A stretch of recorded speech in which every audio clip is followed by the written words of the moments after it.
और सबसे बड़ी बात यह है कि हम लोगों के यहाँ बिहार में खासकर कि हम लोग उत्तर प्रदेश से खतीबों को ज़्यादा मंगवाते हैं, उनकी अच्छी ज़ुबान, अच्छे पैराए और अच्छी गुफ्तगू करने की वजह से।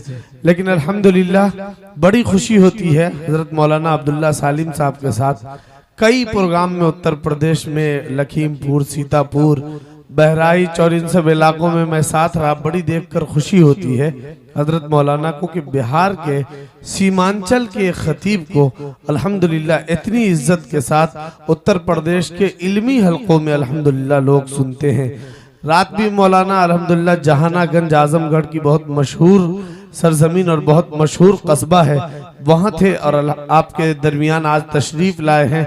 12 मऊ, आजमगढ़, मुबारकपुर, वलीदपुर इस इलाके में मौलाना की हाजिरी होती रहती है और लखनऊ जैसी सरजमीन पर मौलाना की ज़ुबान, मौलाना के बयान को लोग बहुत पसंद करते हैं।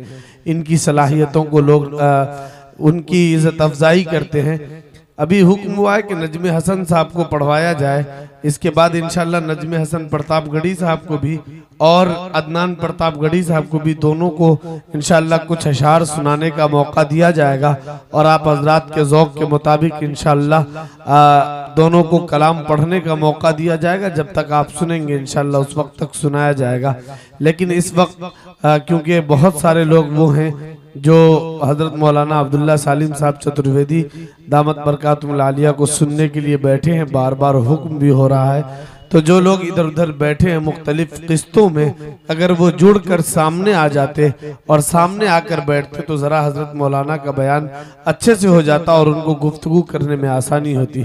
तो हाफिज साहब इधर जो आप लोग हैं पूरी टीम के साथ अगर आगे आ जाते तो हम आपका शुक्रिया अदा करते और इस बात पर आपके ममनून रहते कि आप सब ने हमारी बात का एहतराम किया और हमारे दरखास्त को आपने कबूल किया। तो जरा जल्दी से आप लोग जो पीछे बैठे हुए हमारे नौजवान दोस्त, जो बुजुर्ग हैं वो अपनी जगह बैठे रहें, लेकिन जो नौजवान दोस्त हैं वो जरा सा आगे की तरफ आ जाएं ताकि वो प्रोग्राम को जो है आसानी के साथ आगे की तरफ लेके चला जाए। मैं आपसे ये कह रहा था कि हजरत मौलाना मैदान खिताबत के भी शहसवार हैं, मैदान सियासत में भी इनका अपना एक अलग तुर्रा और अपना एक अलग मकाम है और हजरत मौलाना तालीमी मैदान में भी बहुत सरगर्म अमल है।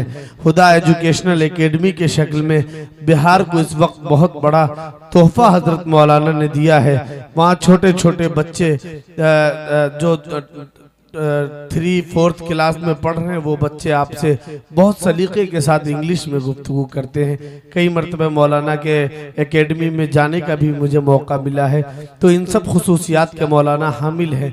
लेकिन हमारे दरमियान मैं दरख्वास्त करूंगा कि पहले हजरत आप यहाँ तशरीफ़ ले आएँ और उनके बाद हमारे ज़िला के बहुत मोहतरम नौजवानों में से एक आली जनाब राशिद खलील साहब जो आलिम दीन भी हैं और बहुत अच्छे सियासी नौजवान भी हैं और बहुत अच्छी सोच के मालिक हैं, वो 2 मिनटों में अपना तासुर और तशक्कुर आपके सामने पेश करना चाहते हैं। हज़रत मौलाना अब्दुल्ला सालिम साहब चतुर्वेदी आप मसनद खिताबत पे तशरीफ़ लाएँ और हज़रत राशिद खलील साहब जो बहुत मोहतरम है हमारे, उनसे दरख्वास्त करूंगा क्या कि आप 2 मिनट इज़हार तशक्कुर।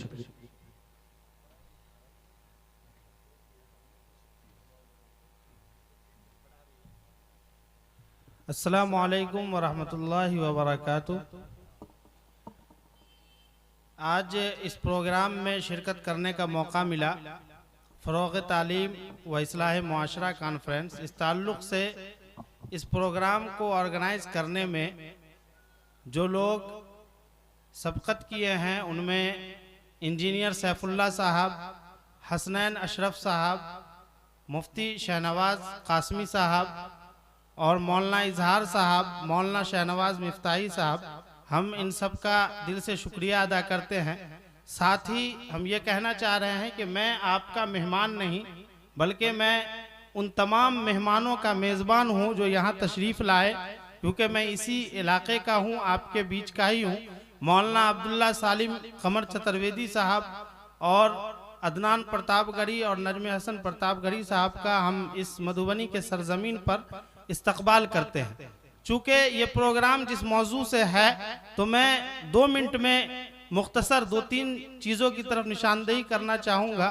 फ़रोग़ तालीम के ताल्लुक़ से उलमाए किराम और दूसरे स्पीकर्स का जो खिताब हुआ, ये सारी बातें आपके सामने आ गई है। एक चीज जिसकी तरफ मैं आपका तवज्जो दिलाना चाहता हूं आपको, वो ये है कि हम में से हर आदमी इस बात का ख्याल करे, चूंकि समाज में ये बहुत तेजी से बढ़ रहा है, चाहे वो मदारिस में तालीम हासिल करने वाले तलबा हों या फिर स्कूल और कॉलेज में तालीम हासिल करने वाले तलबा या तालिबात हों, कि अपने समाज में अपने इर्द गिर्द इस बात का हम ख्याल रखें कि बड़ी तादाद में बच्चे मैट्रिक के बाद, इंटर के बाद या मदरसा में हिफ्ज की तालीम हासिल करने के बाद या दूसरी तीसरी जमात पढ़ने के बाद तालीम उनका मुनक़ता हो जाता है किसी वजह से, चाहे वो मुआशी हालात के वजह से हो या जो भी मसला हो।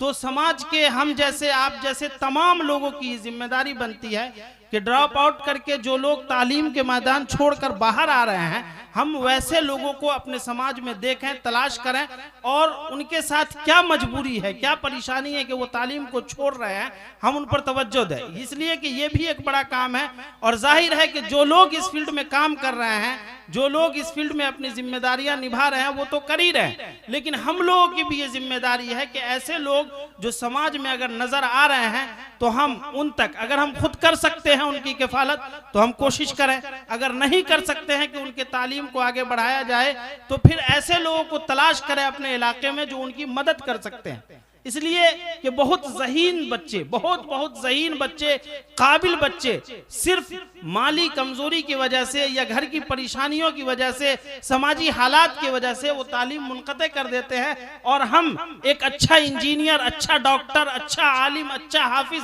अच्छा सियासतदान हम खो देते हैं। तो इसलिए जरूरी है कि समाज में तमाम चीजें जो हो रही है, इस बीच इन चीजों का भी ख्याल रखा जाए, क्योंकि जाहिर है कि जब तक एक बेहतरीन आलिम चाहे वो जिस फील्ड का भी हो, उसको आलिम ही कहा जाता है। यहाँ उलमा किराम बैठे हैं, आलिम जो इस्तिलाह है वो सबके लिए इस्तेमाल होता है, जिस फील्ड का भी हो। एक अगर कोई डॉक्टर है तो वो अपने फील्ड का आलिम है, कोई इंजीनियर है तो अपने फील्ड का है। यहाँ जो उलमा किराम बैठे हैं वो दीन के आलिम है, शरीयत के आलिम है। तो हर फील्ड में उलमा की जरूरत है। पढ़े लिखे लोग होंगे समाज में जब अच्छे लोग, ज़हीन लोग और काबिल लोग आगे आएंगे तो हर मैदान में हमारा उनका साथ मिलेगा और फिर समाज बेहतर रास्ते पे आएगा और समाज में तरक्की होगी। यही वजह है कि आज हमारे बीच जब पढ़े लिखे लोग नहीं हैं तो कई ऐसे मैदानों में आप देखेंगे जहां शराबियों का कब्जा है, जहां जुआड़ियों का कब्जा है, नशेरियों का कब्जा है, जहां देखेंगे आप गुंडे और मवालियों का कब्जा है। आप सियासत के मैदान को ही देख लीजिए, पढ़े लिखे लोग इस मैदान में आगे आकर अपनी हिस्सेदारी का दावा नहीं करते हैं। आज क्या होता है कि दूसरे लोग जुआरी, कवाबी, शराब के माफिया, जमीन के माफिया और दिगर दूसरे फील्ड के माफिया इस फील्ड में आकर आगे बढ़कर सियासत में कब्जा करते हैं। नतीजा ये होता है कि पूरे समाज का बेड़ा गर्क कर देते हैं। इसलिए जरूरी है कि तमाम लोग, ऐसे अफराद जो गांव में, घर में, हमारे समाज में हैं, उनको तलाश करके उनकी हम मदद करें। दूसरी बात कि इस्लाह मुआशरा का जो मौजू है, तो इस ताल्लुक से सिर्फ एक बात मैं कहकर अपनी बात खत्म करता हूं कि सालेह मुआशरा की तश्कील में अगर सबसे बड़ा कोई रोल प्ले कर सकता है तो वो उलूम शरिया का किरदार। जब तक हमारे समाज में इस इल्म को अहमियत नहीं दी जाएगी, शरीयत के इल्म को अहमियत नहीं दी जाएगी, शरीयत मोहम्मदिया के इल्म को अहमियत नहीं दी जाएगी, कुरान और हदीस को अहमियत नहीं दी जाएगी, जब तक समाज में इस चीज को बढ़ावा नहीं दिया जाएगा, समाज सालेह कैसे होगा।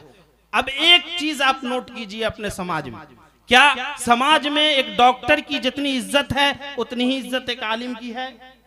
क्या समाज में एक इंजीनियर की जितनी इज्जत है उतनी ही इज्जत एक हाफिज की है? क्या इस समाज में जितनी इज्जत एक साइंटिस्ट और एक सियासतदान की है उतनी ही इज्जत एक आलिम और हाफिज की है? नहीं है।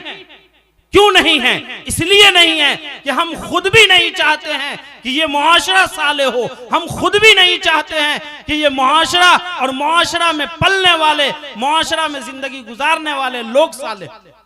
हमारा जो अपना जाती रवैया होता है इस पे हमें गौर करने की जरूरत है। मस्जिद का मामला हो, मदरसे का मामला हो, आप इलाके में रोज इस तरह की खबरें देखेंगे, सुनेंगे कि इमाम के साथ ज्यादती, मौजिन के साथ ज्यादती, मदरसे के मुदर्रिसीन के साथ ज्यादती। एक बात आप याद रख लें, आप चाहे अपने घर में जितने डॉक्टर्स पैदा कर लें, इंजीनियर पैदा कर लें, लेकिन साले मुआशरा का तश्कील उस वक्त तक मुमकिन नहीं है जब तक आपके समाज में ये इल्म हासिल करने वाले, मदरसे के बोरियों पर बैठकर इल्म हासिल करने वाले, सूखी रोटियां खाकर इल्म हासिल करने वाले, रोटी और नमक खाकर इल्म हासिल करने वालों की कदर नहीं होगी। इसलिए हमें और आपको इस तरफ मुतवज्जा होने की जरूरत है। मैं एक बार फिर से अपने आए हुए तमाम मेहमानान किराम का इस्तकबाल करता हूं और शुक्रिया के साथ अपनी बात खत्म करता हूं। अस्सलाम वालेकुम। बहुत अच्छे, बहुत खूब, माशाअल्लाह, जज़ाकल्लाह। ये ऐसे नौजवान जब सियासत में आएंगे और ऐसे नौजवान जब आएंगे सामने तो अल्हम्दुलिल्लाह